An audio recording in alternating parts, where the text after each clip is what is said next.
Étudier la Bible, un podcast hebdomadaire pour approfondir la Bible, parole de Dieu. Bonjour à tous, c'est un plaisir de vous retrouver comme chaque semaine pour notre étude suivie dans le livre de 2 Samuel. Alors on arrive au chapitre 17, Absalom va demander conseil à Achitophel, qui était l'ancien conseiller de David, mais le nouveau roi d'Israël, Absalom, va préférer le conseil d'Hushai, l'ancien ami de David. Alors Achitophel va pas du tout supporter ça, il va se donner la mort. Alors c'est ce qu'on va voir dans cet épisode. Donc on va lire déjà 2 Samuel chapitre 17. Achitophel dit à Absalom, « Laisse-moi choisir 12 000 hommes et je partirai à la poursuite de David cette nuit même. Je le surprendrai pendant qu'il est fatigué et sans force, je l'effraierai et tout le peuple qui l'accompagne prendra la suite. Je frapperai seulement le roi et je ramènerai tout le peuple à toi. La mort de l'homme à qui tu en veux assurera le retour de tous et tout le peuple sera en paix. » Cette parole plut à Absalom et à tous les anciens d'Israël. Cependant Absalom dit, « Appelez encore Hushai l'Archien. Écoutons aussi ce qu'il nous dira. » Hushai vient vers Absalom et celui-ci lui dit, « Voici comment a parlé Achitophel. Devons-nous faire ce qu'il a dit ou non? Dis ta proposition. » Hushai répond à Absalom, « Cette fois-ci, le conseil qu'a donné Achitophel n'est pas bon. » Et il ajouta, « Tu connais ton père et ses hommes. Ce sont de vaillants guerriers et ils sont furieux comme le serait dans la campagne une ours à qui l'on aura enlevé ses petits. Ton père est un homme de guerre, et il ne passera pas la nuit avec la troupe. Maintenant, il doit être caché dans une grotte ou un autre endroit. Si des hommes tombent dès le début sous leur coup, on ne tardera pas à l'apprendre et l'on dira « Le peuple qui suit Absalom a subi une défaite. » Alors même les plus vaillants auraient-ils un cœur de lion, perdant en courage. En effet, tout Israël sait que ton père est un héros et qu'il a des braves avec lui. Voici donc ce que je conseille. Que tout Israël se rassemble auprès de toi, depuis Dan jusqu'à Beersheba. C'est une foule pareille au sable qui est au bord de la mer. Tu marcheras en personne au combat. Nous le rattraperons où qu'il se trouve et nous tomberons sur lui comme la rosée tombe sur le sol. Il n'y aura pas un seul survivant, ni lui, ni aucun des hommes qui sont avec lui. S'il se retire dans une ville, tout Israël portera des cordes vers cette ville et nous la traînerons jusqu'au torrent, jusqu'à ce qu'on n'en trouve plus une pierre. Absalom et tous les Israélites dirent, le conseil de Hushai l'Archien vaut mieux que celui d'Achitophel. Or l'Éternel avait décidé d'anéantir le bon conseil d'Achitophel afin de faire venir le malheur sur Absalom. Hushai dit aux prêtres de Sadok et Abiatar, « Achitophel a donné tel et tel conseil à Absalom et aux anciens d'Israël, et moi j'ai conseillé telle et telle chose. Maintenant, envoyez tout de suite un message à David. Faites-lui dire, ne passe pas la nuit dans les plaines du désert, mais va plus loin. Sinon le roi et tout le peuple qui est avec lui risquent d'être exterminés. » Jonathan et Achimath se tenaient à Engrogel. Une servante va leur dire d'aller informer le roi David, car il ne devait pas se montrer en entrant dans la ville. Un jeune homme les aperçut néanmoins et le rapporta à Absalom. Mais ils se dépêchèrent tous deux de partir et ils arrivèrent à Bakurim, chez un homme qui avait un puits dans sa cour. Ils y descendirent, et la femme prit une couverture qu'elle étendit sur l'ouverture du puits. Puis elle versa du grain dessus pour qu'on ne se doute de rien. Les serviteurs d'Absalom arrivèrent vers cette femme dans la maison et dirent, « Où sont Achimath et Jonathan ?» La femme leur répondit, « Ils ont traversé le fleuve. » Ils cherchèrent, mais ne les trouvant pas, ils retournèrent à Jérusalem. Après leur départ, Achimath et Jonathan remontèrent du puits et allèrent informer le roi David. Ils lui dirent, « Levez-vous et dépêchez-vous de traverser le fleuve, car Achitophel a donné tel conseil contre vous. » David et tout le peuple qui l'accompagnait se levèrent et passèrent le Jourdain. À l'aube, pas un seul ne manquait, ils avaient tous passé le Jourdain. Voyant que son conseil n'était pas suivi, Achitophel sella son âne et partit pour retourner chez lui dans sa ville. Il donna ses ordres à sa famille, puis il se pendit. C'est ainsi qu'il mourut et on l'enterra dans le tombeau de son père. Quant à David, il arriva à Manaïm, tandis qu'Absalom passait le Jourdain avec tous les Israélites. Absalom mit Amasa à la tête de l'armée en remplacement de Joab. Amasa était le fils d'un homme appelé Jitra. Ce Jitra était un Israélite qui avait eu des relations avec Abigal, fille de Nakash et sœur de Tseruja, la mère de Joab. Israël et Absalom installèrent leur camp dans le pays de Galad. Lorsque David fut arrivé à Mahanaïm, Shobi, fils de Nakash, originaire de Rabat, la capitale des Ammonites, ainsi que Makir, fils d'Amiel, originaire de Lédobar, et Barsilaï, le Galadite, originaire de Régolim, apportèrent des lits, des bassins, des pots en terre, du blé, de l'orge, de la farine, du grain rôti, des fèves, des lentilles, des pois rôtis, du miel, du lait caillé, des brebis et des fromages de vache. Ils apportèrent ces vivres à David et au peuple qui était avec lui, afin qu'ils mangent. Il se disait en effet, ce peuple a dû souffrir de la faim, de la fatigue et de la soif dans le désert. Voilà un acte bien généreux, les amis. Alors, on va reprendre ce chapitre dès le début. Alors, versets 1 et 3, on retrouve donc Achitophel, l'ancien conseiller de David, qui s'est à présent rallié à Absalom. Or, c'était un vrai opportuniste, ce qui lui apportait, c'était sa position à lui, pas d'être fidèle à un roi ou à quelqu'un de juste. Ce qui importait, c'était juste sa position. Bien sûr, aujourd'hui, dans la politique, ce sont des comportements qu'on ne voit plus, heureusement. Moi, j'espère. Alors, voilà ce que recommande cet homme Achitophel à Absalom, qui lui confie 12 000 hommes pour qu'il parte à la poursuite de David sans attendre. Ça va lui permettre de surprendre David alors qu'il est fatigué par sa longue marche pour fuir Jérusalem. Alors il propose donc de frapper seulement le roi, ça aura 3 avantages: d'épargner le reste du peuple, de fédérer tout le monde autour du nouveau roi et de ramener la paix en Israël. Alors est-ce que vous trouvez qu'il s'agisse d'un bon conseil? Bon, déjà on voit qu'il fait preuve d'une certaine lâcheté, il va attaquer un homme fatigué, affaibli. Il aurait dû au contraire faire preuve de courage et d'attaquer David quand David était au mieux de sa forme, dans un combat singulier. Là c'est quand même déjà une preuve de lâcheté. Ensuite, il pense que le peuple va se rallier à Absalom une fois débarrassé de David. Bon, il n'a pas compris que les Israélites aimaient David et que le peuple lui était quand même dévoué. Et puis, Achitophel, ce qu'il veut, c'est recevoir la gloire de cette victoire. Parce que c'est lui qui va aller combattre David. Au lieu de dire à Absalom d'y aller, c'est lui qui va y aller. Donc, il cherche un peu à avoir le laurier au-dessus de sa tête. Alors, verset 4, c'est un conseil qui séduit Absalom et les anciens. Et donc, ils vont, pour l'instant, valider sa proposition. Alors cette stratégie de frapper loin de l'Éternel, David, pour sommer la déroute parmi le peuple, ça fait penser à un autre épisode. C'est la même méthode en fait qu'ont appliqué les chefs religieux juifs lorsqu'ils ont arrêté Jésus pour le mettre à mort. Regarde avec moi, Marc 14, verset 27. Jésus leur dit: Vous trébucherez tous cette nuit à cause de moi, car il est écrit, je frapperai le berger et les brebis seront dispersées. Voilà. En arrêtant et en tuant Jésus, les responsables savaient que les disciples se disperseraient. Et c'est la stratégie d'Achitophel ici. Alors cependant, Absalom, quand même, versets 5 et 6, il a souhaité quand même avoir un autre avis. Et ça, c'est bien, en effet, c'est souvent prudent et sage de demander plusieurs conseils avant de prendre une décision, surtout quand elle est aussi importante. Alors Absalom va demander à faire venir Ushaï, l'ami de David. Donc Ushaï s'était rallié aussi à Absalom suite au départ de David de Jérusalem, mais en fait, David l'avait envoyé pour espionner Absalom. Alors, versets 7 et 10, Ushaï dit à Absalom que le conseil que lui a donné Achitophel n'est pas bon. Voilà, il n'a pas peur, Ushaï, il a pas peur. Parce que vous avez vu que quand même, les conseils d'Achitophel, ils avaient autorité comme si c'était Dieu lui-même, on avait vu au précédent chapitre. Et là, il est devant le roi et devant Achitophel et dit le conseil n'est pas bon. Bon, alors il donne des arguments quand même. David et sa troupe sont des hommes de guerre. En plus, ils sont en colère, alors ils vont pas se laisser faire. David, il s'est sûrement mis à l'abri, ils vont pas pouvoir le tuer si facilement. En plus, si les troupes d'Achitophel subissent de premières pertes, ces guerriers vont perdre courage. Et ça va avoir un effet dévastateur sur le moral des troupes, parce que David et ses hommes avaient la réputation d'être des guerriers redoutables. Regardez ce que dit donc Ishaï, verset 10. Alors même les plus vaillants auraient-ils un cœur de lion, perdront courage. En effet, tout Israël sait que ton père est un héros et qu'il a des braves avec lui. Ah, donc tout le peuple était quand même derrière David, quoi.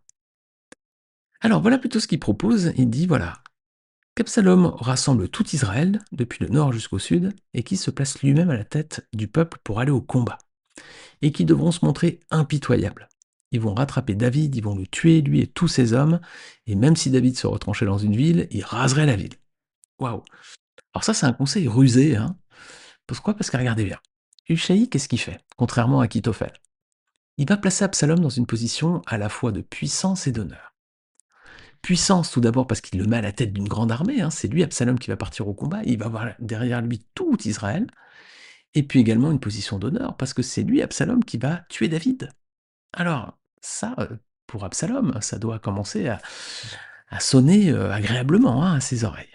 De plus, en tuant tous les hommes de David, il va se débarrasser des soutiens de l'ancien roi, donc il est sûr qu'il n'y aura plus d'autres conspirations, et tout le peuple va craindre maintenant le nouveau monarque. Alors, Absalom, il avait toutes les raisons de se rallier à la proposition du Shaï. Et c'est ce qui va se produire verset 14, donc Absalom choisit le conseil du Shaï l'Arquin plutôt que celui d'Achitophel. Alors c'est la main de Dieu qui guidait ce choix, regardez bien, verset 14. L'Éternel avait décidé d'anéantir le bon conseil d'Achitophel afin de faire venir le malheur sur Absalom. Alors, versets 15 à 16, maintenant qu'Absalom a décidé de suivre le plan du Shaï, celui-ci va rejoindre les prêtres Tsadok et Abiatar. Il va les informer de la situation et il leur demande d'en informer David pour qu'il s'enfuit encore plus loin avec ses troupes. Alors ça, c'était tout le stratagème qui avait été mis en place par David au chapitre 15. Il avait dit justement à Hushai, tu vas aller à Jérusalem, tu vas aller à la cour du roi pour être son conseiller et l'espionner. Ensuite, tu informeras les prêtres de Tsadok et Abiatar, qui ont eux-mêmes des fils qui viendront m'informer. Et c'est ce qui se passe, versets 17 à 18. Donc, Tsadok et Abiatar envoient donc une servante vers Jonathan et Achimatz, leurs fils, qui étaient restés cachés à Enrogel. Problème, ils sont repérés par un homme, cet homme va informer Absalom, donc ils vont s'enfuir vite à Bakurim. Rappelez-vous de Bakurim, c'est à cet endroit donc, que Shimei avait prononcé des malédictions envers David durant sa fuite. On avait vu ça au chapitre précédent. Alors, la femme va les cacher dans un puits, elle va dire aux hommes qui le cherchent qu'ils sont partis et qu'ils ont traversé le fleuve.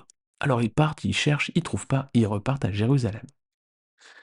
Alors l'histoire de cette femme, enfin du moins son stratagème, ça vous rappelle peut-être une autre histoire dans l'Ancien Testament? À l'époque de Josué, à l'époque de la conquête de Jéricho. Ouais, c'est l'histoire de Rahab la prostituée. Elle aussi, elle avait caché, rappelez-vous, 2 espions juifs. Et ensuite, quand les gens étaient venus les chercher chez elle, elle avait dit non, ils sont partis, etc. Ils étaient partis à leur recherche, ils ne les avaient pas trouvés non plus. Et du coup, les 2 espions juifs avaient pu prendre la fuite. Ça, c'était juste donc avant la prise de Jéricho. Et on voit cet épisode dans Josué chapitre 2. Alors, Achimath et Jonathan vont aller retrouver le roi David au verset 21. Ils l'informent du conseil donné par Achitophel à Absalom et lui disent de partir sans attendre pour traverser le Jourdain. Donc David et tout le peuple s'exécutent, ils partent, ils traversent le Jourdain. Maintenant, ils sont à l'abri, mais les amis, pour peu de temps finalement. Et on va voir rapidement que les armées de Absalom vont les retrouver et le combat va être engagé. Alors, toutefois, on va revenir à Jérusalem parce qu'il y a un homme vexé ici, c'est Achitophel. Son conseil n'a pas été suivi. Rappelez-vous, ses conseils auparavant, ils faisaient autant autorité que la loi et que Dieu lui-même. Alors là, le désaveu est cinglant pour l'ancien conseiller de David. Alors qu'est-ce qu'il fait? Il monte son âne, il retourne dans sa ville, il donne des instructions à sa famille et il va se pendre. Voilà les amis jusqu'où peut conduire l'orgueil, le manque de sagesse et d'humilité. Alors il rejoint la liste peu glorieuse des personnages bibliques qui se sont suicidés. Il y a quelques personnages dans la Bible qui se suicident.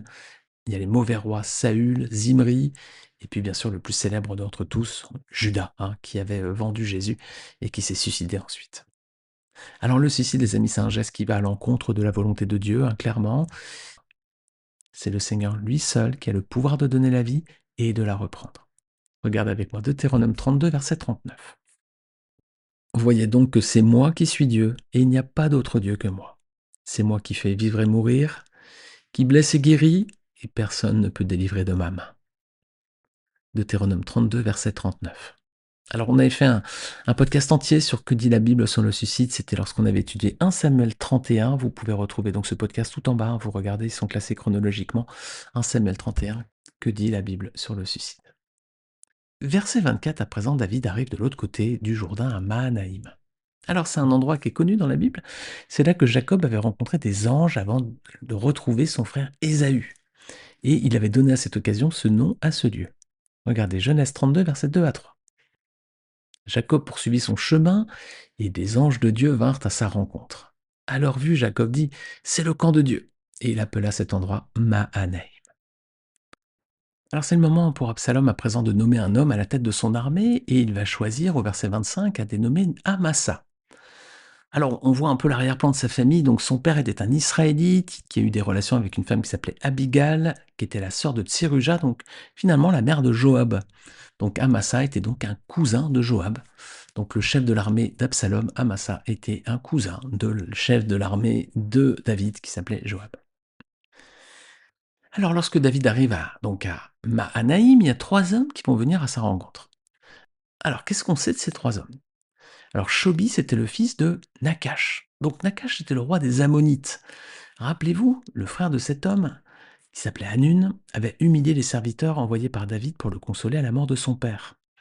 Nakash était mort, David avait envoyé des hommes, et il leur avait coupé la barbe, les vêtements et tout ça. Et donc ils étaient restés à Jéricho, le temps que la barbe repousse. C'était dans 2 Samuel 10, au verset 2. Alors cet homme, donc Chobi, c'était son frère. Donc visiblement, il ne partageait pas les mêmes sentiments envers David et ses hommes. Il avait de bien meilleures dispositions. Makir, quant à lui, c'est lui qui avait recueilli le petit-fils de Saül, Méphibosheth. Alors il vivait à Lodebar, et donc cet homme avait été témoin de la bonté que David avait exercée envers le petit-fils de Saül. Donc ces deux hommes avaient plutôt une haute estime de David, hein, et ils se rallient à lui. Et puis il y en a un troisième, c'est Barsilaï. Alors lui, le détail qu'on a, c'est qu'il était galadéite, hein, de Galade donc. Et David avait béni les hommes de Jabès en Galade, parce que c'est eux qui avaient pris soin du corps de Saül et de ses fils, et qui les avaient enterrés. Vous vous rappelez, Saül et ses fils étaient morts, et les avaient mis exposés sur les murailles de la ville. Et donc les hommes de Jabès en Galade étaient venus récupérer les corps, et ils les avaient enterrés.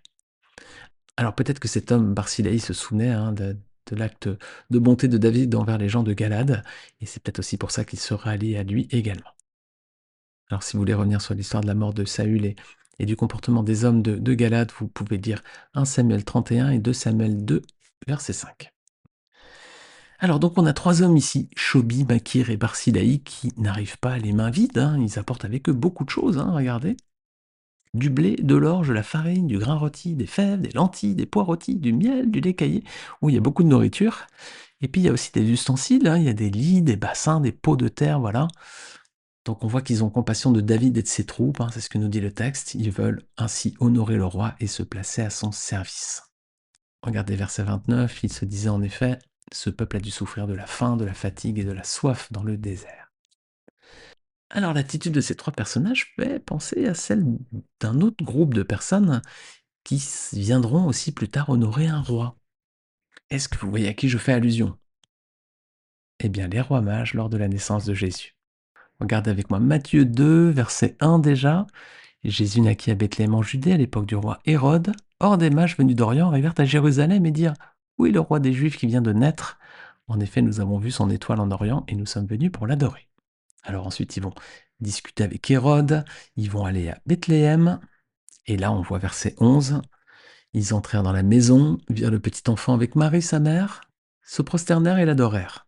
Ensuite, ils ouvrirent leur trésor et lui offrirent en cadeau de l'or, de l'encens et de la myrrhe. Alors il y a des similitudes, on voit qu'ils viennent avec des présents, on voit qu'ils veulent honorer un souverain, un roi. Alors notez bien que le texte ne dit pas qu'ils étaient trois les mages, hein. Ça c'est dans l'imagerie populaire, mais c'est pas du tout précisé dans le texte, hein.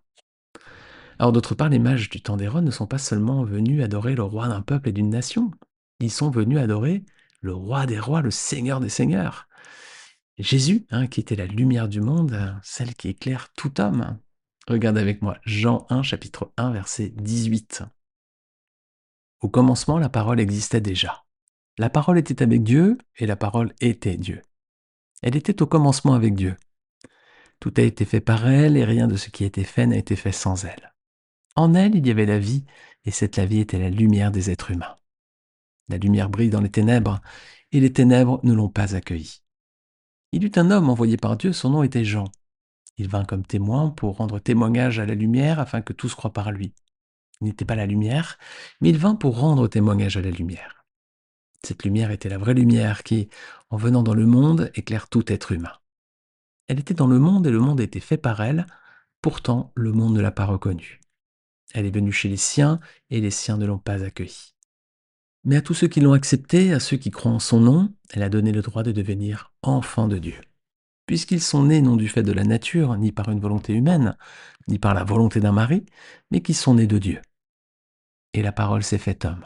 Elle a habité parmi nous, pleine de grâce et de vérité. Et nous avons contemplé sa gloire, une gloire comme celle du Fils unique venu du Père. Jean lui a rendu témoignage et s'est écrié: C'est celui à propos duquel j'ai dit, celui qui vient après moi m'a précédé, car il était avant moi.